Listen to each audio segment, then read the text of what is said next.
Well, you've impressed the client with a beaker animating across the table, and you learned a little bit about keyframe animation in the process.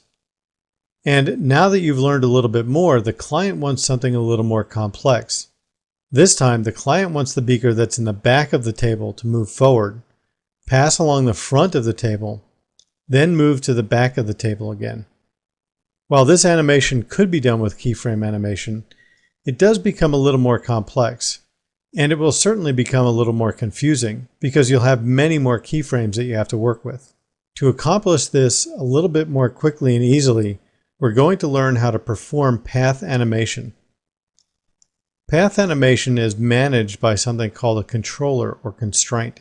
You can sort of think of it as a modifier for animation. What we need to do is assign the path constraint to the beaker object, which allows us to pick a two-dimensional path that we can use as an animation path. The path constraint adds the path controller to the position of the beaker that allows us to animate the object along the path and control its position at any point along the path over time.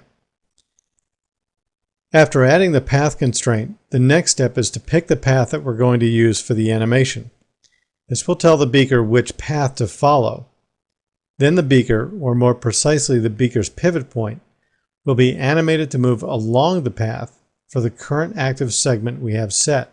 One thing important to note about creating paths for animation is that they can only have one subobject spline and cannot be compound shapes.